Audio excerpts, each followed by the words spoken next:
ಸ್ನೇಹಿತರೆ, ನಿಮಗೆಲ್ಲ inspire Kannada YouTube ಚಾನಲ್ಗೆ ಸ್ವಾಗತ ಸುಸ್ವಾಗತ. ಮಳೆಗಾಲ ಬಂತು ಅಂದರೆ ಕೆಲವೊಂದಿಷ್ಟು ಅನಾಹುತಗಳು ಸೃಷ್ಟಿಯಾಗುತ್ತೆ. ಹಾಗೆ ಒಂದಿಷ್ಟು ಅದ್ಭುತಗಳು ಕೂಡ ಮಳೆಗಾಲದಿಂದ ಸೃಷ್ಟಿಯಾಗುತ್ತೆ. ಅದರಲ್ಲೂ ಮಳೆಗೂ ಮಲೆನಾಡಿಗೂ ಬಿಡಿಸಲಾರದ ನಂಟಿದೆ. ಇಲ್ಲಿ ಬೀಳುವ ಪ್ರತಿ ಹನಿಯೂ ಕೂಡ ಹೊಸದೊಂದು ಕಥೆಯನ್ನ ನಮ್ಮೆದುರು ಬಿಚ್ಚಿಡುತ್ತೆ. ಬನ್ನಿ, ಇವತ್ತಿನ ಸಂಚಿಕೆಯಲ್ಲಿ ಸಾಕಷ್ಟು ಪ್ರಕೃತಿಯ ಅದ್ಭುತಗಳಿಗೆ ಕಾರಣವಾಗಿರೋ ಉಂಚಳ್ಳಿ ಜಲಪಾತದ ಅಪರೂಪದ ಸೌಂದರ್ಯ ರಾಶಿಯನ್ನ ಕಣ್ತುಂಬಿಕೊಂಡು ಬರೋಣ. ಆದರೆ ಅದಕ್ಕೂ ಮುನ್ನ ನೀವಿನ್ನೂ ನಮ್ಮ ಚಾನೆಲ್ನ ಸಬ್ಸ್ಕ್ರೈಬ್ ಮಾಡಿಲ್ಲ ಎಂದಾದರೆ ಕೂಡಲೇ ನಮ್ಮ ಚಾನೆಲ್ನ ಸಬ್ಸ್ಕ್ರೈಬ್ ಮಾಡಿ ಹಾಗೂ ಬೆಲ್ ಬಟನ್ ಕ್ಲಿಕ್ ಮಾಡಿ.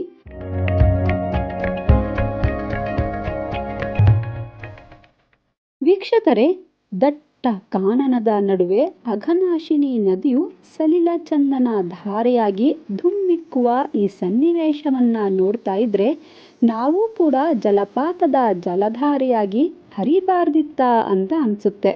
ಅಷ್ಟು ಚಂದವಾಗಿದೆ ನಮ್ಮ ನಾಡಿನಲ್ಲಿರೋ ಈ ಉಂಚಳ್ಳಿ ಜಲಪಾತ. ಉತ್ತರ ಕನ್ನಡ ಜಿಲ್ಲೆಯ ಸಿದ್ದಾಪುರ ತಾಲೂಕಿನ ಉಂಚಳ್ಳಿಯಲ್ಲಿರುವ ಈ ಜಲಪಾತದಲ್ಲಿ ಅಘನಾಶಿನಿ ನದಿಯ ನೀರು 116 ಮೀಟರ್ ಎತ್ತರದಿಂದ ಧುಮ್ಮಿಕ್ಕಿ ಸುಂದರವಾದ ಪ್ರಾಕೃತಿಕ ಸನ್ನಿವೇಶವನ್ನ ಸೃಷ್ಟಿ ಮಾಡಿದೆ.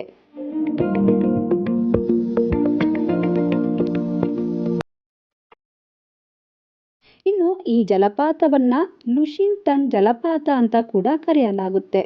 ಬ್ರಿಟಿಷರು ನಮ್ಮ ದೇಶವನ್ನ ಆಳ್ತಿದ್ದ ಸಮಯದಲ್ಲಿ ಉತ್ತರ ಕನ್ನಡ ಜಿಲ್ಲೆಯ ಕಲೆಕ್ಟರ್ ಆಗಿದ್ದ ಜೆ.ಡಿ. ಲುಶಿಂಗ್ಟನ್ 1845ರಲ್ಲಿ ಈ ಜಲಪಾತವನ್ನ ಹೊರ ಜಗತ್ತಿಗೆ ಪರಿಚಯಿಸಿದ್ದರಿಂದ ಈ ಜಲಪಾತಕ್ಕೆ ಲುಶಿಂಗ್ಟನ್ ಜಲಪಾತ ಎಂಬ ಹೆಸರು ನೀಡಲಾಗಿದೆ.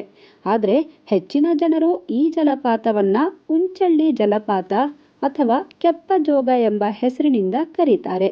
ಈ ಜಲಪಾತವನ್ನ ಕೆಪ್ಪಜೋಗ ಎಂಬ ಹೆಸರಿನಿಂದ ಕರೆಯೋದ್ರ ಹಿಂದೆ ಒಂದು ಕಾರಣ ಕೂಡ ಇದೆ.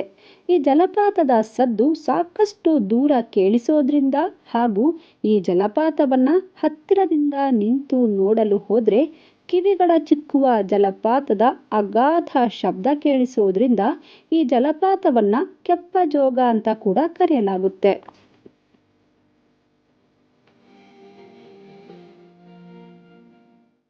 ಇವಿಷ್ಟು ಸಂಗತಿಗಳು ಮಾತ್ರವಲ್ಲದೆ ಚಂದ್ರಧನಸ್ಸು ಅಂದ್ರೆ ಬೆಳದಿಂಗಳ ಬೆಳಕಿನಲ್ಲಿ ಮೂಡುವ ಕಾಮನಬಿಲ್ಲು ಕಾಣಿಸುವ ಭಾರತದ ಏಕೈಕ ಜಲಪಾತ ಎಂಬ ಖ್ಯಾತಿಯು ಉಂಚಳ್ಳಿ ಜಲಪಾತಕ್ಕಿದ್ದು, ಈ ಜಲಪಾತವನ್ನ ನೋಡಲು ಹೋದ್ರೆ ಜಲಪಾತದ ಅಪಾರವಾದ ಜಲರಾಶಿಯ ಜೊತೆಗೆ ಸಮೃದ್ಧವಾದ ಕಾಡು, ಅಡಿಕೆ ತೋಟ ಹಾಗೂ ಪ್ರಕೃತಿಯ ಅಗಾಧವಾದ ಸೌಂದರ್ಯ ರಾಶಿಯನ್ನ ಕಣ್ತುಂಬಿಕೊಂಡು ಬರಬಹುದಾಗಿದೆ. ಮಳೆಗಾಲದ ಸಮಯದಲ್ಲಂತೂ ಅಘನಾಶಿನಿ ನದಿ ಭೋರ್ಗರೆಯುತ್ತಾ ಕರಿಬಂಡೆಗಳ ಮೇಲೆ ಹರಿದು ಬರುವ ದೃಶ್ಯವನ್ನ ನೋಡೋದೇ ಒಂದು ಅದ್ಭುತ ಕ್ಷಣವಾಗಿದೆ.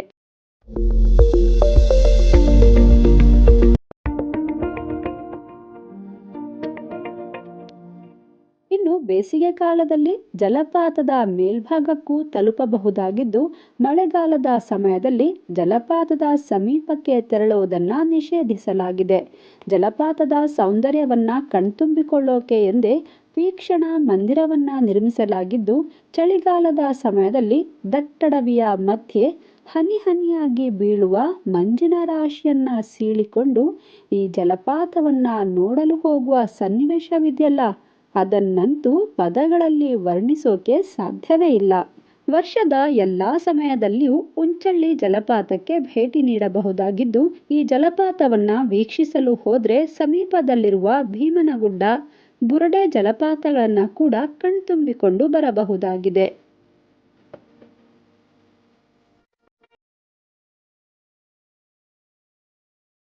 ಉಂಚಳ್ಳಿ ಜಲಪಾತವನ್ನ ನೋಡಲು ಹೋಗುವ ಹಾದಿಯುದ್ದಕ್ಕೂ ಕೂಡ ಹಚ್ಚ ಹಸಿರಿನಿಂದ ಕಂಗೊಳಿಸೋ ಪರಿಸರವನ್ನ ಕಣ್ತುಂಬಿಕೊಳ್ಳಬಹುದಾಗಿದ್ದು, ಒಂದು ಬಾರಿ ಈ ಜಲಪಾತಕ್ಕೆ ಭೇಟಿ ನೀಡಿದವರು ಮತ್ತೆ ಮತ್ತೆ ಈ ಜಲಪಾತದ ಸೌಂದರ್ಯವನ್ನ ಕಣ್ತುಂಬಿಕೊಳ್ಳೋಕೆ ಇಷ್ಟಪಡ್ತಾರೆ.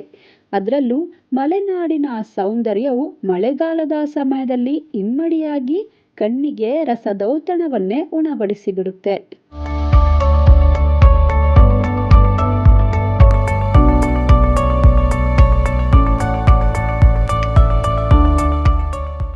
ಸಾಕಷ್ಟು ವಿಶೇಷತೆಗಳಿಗೆ ಕಾರಣವಾಗಿರುವ ಉಂಚಳ್ಳಿ ಜಲಪಾತವು ಉತ್ತರ ಕನ್ನಡ ಜಿಲ್ಲೆಯ ಸಿದ್ದಾಪುರ ತಾಲೂಕಿನ ಉಂಚಳ್ಳಿ ಎಂಬ ಗ್ರಾಮದಲ್ಲಿದ್ದು, ಈ ಜಲಪಾತವು ಬೆಂಗಳೂರಿನಿಂದ 434.5 ಕಿಲೋಮೀಟರ್, ಶಿವಮೊಗ್ಗದಿಂದ 138.3 ಕಿಲೋಮೀಟರ್, ಹುಬ್ಬಳ್ಳಿಯಿಂದ 141.8 ಕಿಲೋಮೀಟರ್, ವಿಶ್ವವಿಖ್ಯಾತ ಜೋಗ ಜಲಪಾತದಿಂದ 54.9 ಕಿಲೋಮೀಟರ್, ಶಿರಸಿಯಿಂದ 38.3 ಕಿಲೋಮೀಟರ್, ಹೆಗ್ಗರಣಿಯಿಂದ ಕೇವಲ 4.8 ಕಿಲೋಮೀಟರ್ ದೂರದಲ್ಲಿದೆ. ಇಲ್ಲಿಗೆ ತಲುಪಲು ಬಸ್ ಸೌಲಭ್ಯ ಕೂಡ ಲಭ್ಯವಿದ್ದು, ಸಾಧ್ಯವಾದಷ್ಟು ಸ್ವಂತ ವಾಹನ ಅಥವಾ ಬಾಡಿಗೆ ವಾಹನ ಮಾಡಿಕೊಂಡು ಇಲ್ಲಿಗೆ ತಲುಪಿದರೆ ಬೇರೆ ಬೇರೆ ಸ್ಥಳಗಳಿಗೂ ಭೇಟಿ ನೀಡಿ ಬರಲು ಅನುಕೂಲವಾಗುತ್ತೆ. ಸಾಧ್ಯವಾದರೆ ನೀವು ಒಮ್ಮೆ ಉಂಚಳ್ಳಿ ಜಲಪಾತವನ್ನು ಕಣ್ಣಾರೆ ಕಂಡು ಖುಷಿಪಟ್ಟು ಬನ್ನಿ. ಸ್ನೇಹಿತರೆ, ದಯವಿಟ್ಟು ಯಾವುದೇ ಪ್ರವಾಸಿ ತಾಣಗಳಿಗೆ ಭೇಟಿ ನೀಡಿದ್ರೂ ಪ್ಲಾಸ್ಟಿಕ್ ತ್ಯಾಜ್ಯಗಳನ್ನು ಎಲ್ಲೆಂದರಲ್ಲಿ ಬಿಸಾಕಿ ಬರಬೇಡಿ. ಪ್ಲಾಸ್ಟಿಕ್ ತ್ಯಾಜ್ಯಗಳನ್ನು ದಯವಿಟ್ಟು ಕಸದ ಬುಟ್ಟಿಯಲ್ಲಿಯೇ ಹಾಕಿ ಬನ್ನಿ. ಯಾಕಂದರೆ ಪ್ರಕೃತಿ ಸೌಂದರ್ಯವನ್ನು ಸವಿಯೋದ್ರ ಜೊತೆಗೆ ಆ ಪ್ರಕೃತಿಯನ್ನು ಸ್ವಚ್ಛವಾಗಿಟ್ಟುಕೊಳ್ಳೋದು ಕೂಡ ನಮ್ಮೆಲ್ಲರ ಕರ್ತವ್ಯವಾಗಿದೆ. ನಾವೀಗಾಗಲೇ ಅಘನಾಶಿನಿ ನದಿಯ ಕುರಿತಾಗಿ ಮಾಹಿತಿಯುಳ್ಳ ವಿಡಿಯೋವನ್ನು ಮಾಡಿದ್ದು, ಅಘನಾಶಿನಿ ನದಿಯ ಕುರಿತು ಮಾಹಿತಿ ಬೇಕು ಎಂದಾದರೆ ನೀವು ನಮ್ಮ ಚಾನೆಲ್ನಲ್ಲಿ ನೋಡಿಕೊಂಡು ಬರಬಹುದಾಗಿದೆ. ನೀವು ಕೂಡ ಉಂಚಳ್ಳಿ ಜಲಪಾತಕ್ಕೆ ಭೇಟಿ ನೀಡಿದರೆ ನಿಮ್ಮ ಅನುಭವವನ್ನು ನಮಗೆ ತಪ್ಪದೆ ಕಾಮೆಂಟ್ ಮಾಡಿ ಅಂತ ಹೇಳ್ತಾ ಇವತ್ತಿನ ಇನ್ಸ್ಪೈರ್ ಕನ್ನಡ ಸಂಚಿಕೆಯನ್ನು ಮುಗಿಸ್ತಾ ಇದ್ದೀವಿ. ಈ ವಿಡಿಯೋ ನಿಮಗೆ ಇಷ್ಟವಾಗಿದ್ದರೆ ಲೈಕ್ ಮಾಡಿ ಹಾಗೂ ನಿಮ್ಮವರೊಂದಿಗೆ ಶೇರ್ ಮಾಡಿ. ನೀವಿನ್ನೂ ನಮ್ಮ ಚಾನೆಲ್ನ ಸಬ್ಸ್ಕ್ರೈಬ್ ಮಾಡಿಲ್ಲ ಅಂದರೆ ಈಗಲೇ ಸಬ್ಸ್ಕ್ರೈಬ್ ಮಾಡಿ ಹಾಗೂ ಬೆಲ್ ಬಟನ್ನ ಕ್ಲಿಕ್ ಮಾಡಿ. ವಂದನೆಗಳು.